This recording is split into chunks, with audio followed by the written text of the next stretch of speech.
చంద్రబాబు తీవ్ర అధికార దుర్వినియోగానికి పాల్పడుతున్నారు. ఇప్పటికే అనేక కేసులను మూసేయించుకున్న చంద్రబాబు స్కిల్ స్కామ్ కేసు మూసేసే ప్రక్రియను మొదలుపెట్టారు. మిస్టేక్ ఆఫ్ ఫ్యాక్ట్స్ కింద ఇప్పటికే పిటిషన్ దాఖలు చేశారు. చంద్రబాబు అడుగులకు మడుగులెత్తుతోంది సిఐడి. స్కిల్ స్కామ్ కేసు మూసివేతకు పూర్తిగా సిఐడి సహకరిస్తోంది. క్లోజర్ రిపోర్ట్ను వ్యతిరేకిస్తే కోర్టుకు వచ్చి చెప్పాలంటూ ఏపీ ఎస్ఎస్డీసీ ఎండీకి సిఐడి నోటీసులు ఇచ్చింది. ఇప్పటికే ఫైబర్ నెట్, రాజధానిలో అసైన్ ల్యాండ్స్, లిక్కర్ కేసు, ఇసుక కేసులను మూసేయించుకున్నారు చంద్రబాబు. స్కిల్ స్కామ్ కేసులో 52 రోజులు జైల్లో ఉన్నారు చంద్రబాబు. స్కిల్ స్కామ్ లో ఈడీ కేసు నమోదు చేసింది. ఆస్తులను కూడా ఈడీ అటాచ్ చేసింది. తీవ్రమైన అవినీతి కేసును మూసేయించుకునేందుకు చంద్రబాబు ప్రయత్నిస్తుండటంపై న్యాయ వర్గాలు విస్మయం వ్యక్తం చేస్తున్నాయి.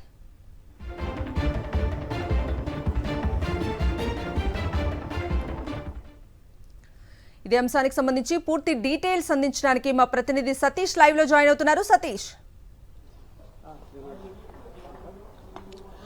కవిత, ఆంధ్రప్రదేశ్ రాష్ట్ర ముఖ్యమంత్రి చంద్రబాబు తీవ్ర అధికార దుర్వినియోగానికి పాల్పడుతున్నారన్నటువంటి విమర్శలు పెద్ద ఎత్తున వినిపిస్తా ఉన్నాయి. దానికి మరొక తాజా ఉదాహరణ స్కిల్ డెవలప్మెంట్ స్కామ్ ఏదైతే ఉందో, ఆంధ్రప్రదేశ్ రాష్ట్ర చరిత్రలోని అతిపెద్ద కుంభకోణం ఇది. దాదాపుగా 371 కోట్ల రూపాయలకు సంబంధించినటువంటి నిధులకు సంబంధించినటువంటి స్కామ్ ఇది. ఈ స్కామ్ లో చంద్రబాబు గతంలో 52 రోజుల పాటు జైలుకు వెళ్లారు. మొదట అసలు ఈ స్కామ్ ను వెలికి తీసింది కేంద్ర ప్రభుత్వం. ఏసీబీకి దీనిపైన లేఖ రాసింది. ఆ తర్వాత ఈడీ కూడా ఈ కేసులు విచారించి అవినీతి జరిగింది, స్కామ్ జరిగిందని నిర్ధారించి నిందితులకు సంబంధించిన ఆస్తులు కూడా అటాచ్ చేసింది.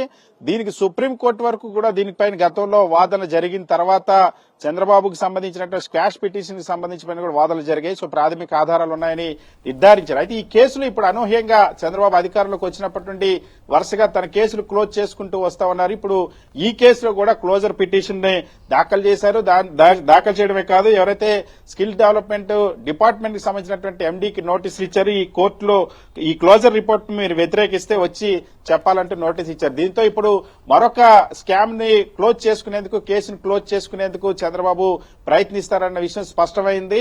తీవ్ర అధికార దుర్వినియోగానికి పాల్పడుతున్న విషయం అయితే స్పష్టమైంది. అసలు ఈ క్లోజర్ పిటిషన్ ని చెల్లుతుందా లేదా, ఇది నిలబడుతుందా లేదా, రాష్ట్ర ప్రభుత్వం ఎందుకు ఈ వైఖరి అనుసరిస్తుందో మనం తెలుసుకునే ప్రయత్నం చేద్దాం. మనతో పాటు YSR Congress party legal cell ఆ వర్కింగ్ ప్రెసిడెంట్ సుదర్శన్ రెడ్డి ఉన్నారు. సార్, ఇవాళ ఈ క్లోజర్ పిటిషన్ ని వేయడాన్ని ఎలా చూస్తారు? న్యాయ ప్రక్రియలో ఆంధ్రప్రదేశ్ రాష్ట్ర ముఖ్యమంత్రి వైఖరి చాలా అనూహ్యంగా కనిపిస్తుంది. దీన్ని ఏ విధంగా చూస్తారు?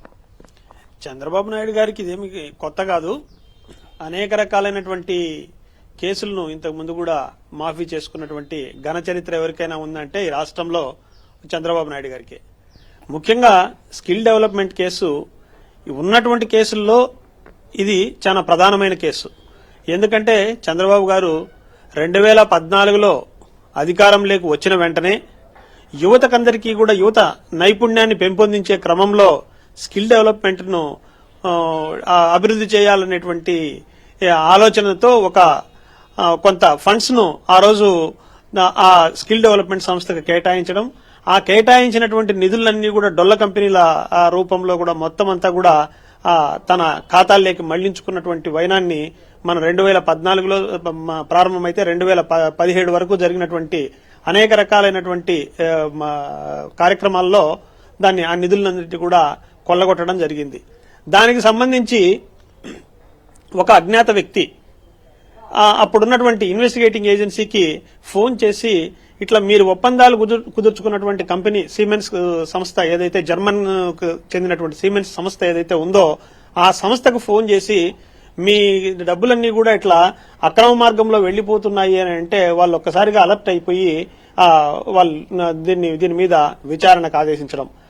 అది విచారణకు ఆదేశిస్తే వెంటనే ఇమ్మీడియట్ గా దాని మీద సెంట్రల్ గవర్నమెంట్ కూడా కేంద్ర ప్రభుత్వం కూడా సెంట్రల్ బ్యూరో ఆఫ్ ఇన్వెస్టిగేషన్ కేంద్ర దర్యాప్తు సంస్థకు ఆ రోజు ఒక లేఖ రాయడం జరిగింది. దీంట్లో చాలా అవకతవలు జరిగినాయి. దాదాపు 370 కోట్ల రూపాయలు అవినీతి దీంట్లో జరిగిందని అంటున్నారు. దీన్ని ఇన్వెస్టిగేషన్ చేయండి అని చెప్పేసి సిబిఐకి చెప్పడం జరిగింది. అలాంటి పరిస్థితుల్లో అప్పటి ముఖ్యమంత్రి గారు జగన్మోహన్ రెడ్డి గారు దీని మీద కూడా దర్యాప్తు చేయమని చెప్పడం, వెంటనే ఇమ్మీడియట్ గా అందులో ఆ దర్యాప్తులో భాగంగా వచ్చినటువంటి చూస్తే అనేక రకాలైనటువంటి దుర్మార్గమైనటువంటి విషయాలు దాంట్లో బయటకు రావడం జరిగింది. దర్యాప్తు చేసినటువంటి సిఐడి దాన్ని చాలా లోతైన దర్యాప్తు చేయడం, ఆ నిధుల నుంచి కూడా డొల్ల కంపెనీలకు ఆ కంపెనీలకు సామాన్యమైనటువంటి అర్హత కూడా సాధించలేనటువంటి కంపెనీలకన్నిటికీ కూడా అసలు ఆ సూట్ కేస్ కంపెనీలు అంటారు. అంటే ఆ కంపెనీ ఓన్లీ ఎక్కడ ఒక ఆఫీస్ ఉండదు, ఒక ఇది ఉండదు, ఒక అడ్రస్ ఉండదు, ఏముండదు, ఒక సూట్ కేసు తప్ప ఏముండనటువంటి ఆ సూట్ కేస్ కంపెనీకి 370 కోట్ల పైచిలకు ఆ రోజు మొత్తాన్ని బదలాయించినటువంటి పరిస్థితి. ఆ బదలాయించినటువంటి పరిస్థితిని చూస్తే ఆ రోజు అనేక రకాలైనటువంటి సమగ్రంగా దర్యాప్తు చేసి అందులో నిజ నిర్ధారణ చేసిన తర్వాత అప్పుడు చంద్రబాబు నాయుడు గారిని అరెస్ట్ చేయడం కూడా జరిగింది.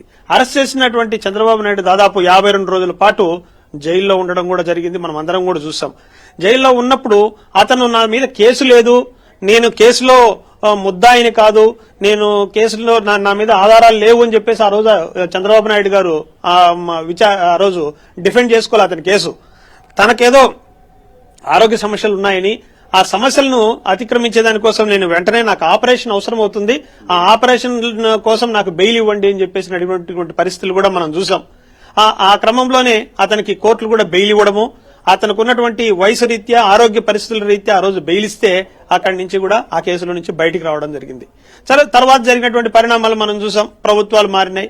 ప్రభుత్వం మారుతానంటే వెంటనే ఇమ్మీడియట్ గా ఎప్పుడైతే ప్రభుత్వం మారిందో వెంటనే ఈ కేసులన్నీ ఎత్తివేసేటువంటి ప్రక్రియకు శ్రీకారం చుట్టినటువంటి పరిస్థితి మనం చూస్తూనే ఉన్నాం. ఆ భాగంగానే మొత్తం అతని మీద ఉన్నటువంటి చాలా రకాలైనటువంటి స్కాములకు సంబంధించినటువంటి కేసులన్నీ కూడా ఇప్పటికే ఫైనల్ రిపోర్ట్స్ ఫైల్ చేసుకోవడము, దాంట్లో ఇంకా సిల్లీగా మిస్టేక్ ఆఫ్ ఫ్యాక్ట్, తర్వాత ల్యాక్ ఆఫ్ ఇన్ఫర్మేషన్ అని చెప్పేసి ఈరోజు ఆ కేసులన్నీ కూడా రకరకాల గ్రౌండ్స్ తో ఈరోజు సిఐడి ఈరోజు ఆ రోజు ఇన్వెస్టిగేషన్ చేసినటువంటి సిఐడి ఆధారాలన్నీ ఉన్నాయని చెప్పేసి ఆ కేసుల్లో కూడా పూర్తిగా ఎన్నో కస్టడియల్ ఇంట్రాగేషన్ అవసరమని చెప్పేసి పీటీ వారెంట్లు వేసి మరి అతన్ని కస్టడీ కూడా కోరినటువంటి సిఐడినే ఈ రోజు దాంట్లో ఆధారాలు లేవని చెప్పేసి వాటిని కూడా ఫైనల్ రిపోర్ట్ వేసినటువంటి పరిస్థితి. అది కాకుండా ఇప్పుడు ప్రస్తుతం ఈ స్కిల్ డెవలప్మెంట్ అయితే ఇందులో సమగ్రమైనటువంటి విచారణ జరిగింది. ఇందులో దాదాపు 100 మంది సాక్షులను విచారించినారు. సాక్షులందరూ కూడా అప్పుడు ఉన్నటువంటి పరిస్థితులన్నీ కూడా చక్కగా వివరించడం జరిగింది. ఇందులో అనేక రకాలైనటువంటి అందులో ఉండేటువంటి అనేక రకాలైనటువంటి టెక్నికల్ ఎవిడెన్స్ కూడా టాలీ కావడం జరిగింది. ఈ మొత్తం ఎక్కడికి ఏ కంపెనీకి ట్రాన్స్ఫర్ అయ్యింది, ఆ కంపెనీలో నుంచి ఎవరికి వెళ్ళింది, ఎక్కడి నుంచి ఎవరు అల్టిమేట్ బెనిఫిషియరీ ఎవరు అనేది కూడా నిర్ధారించినటువంటి పరిస్థితి.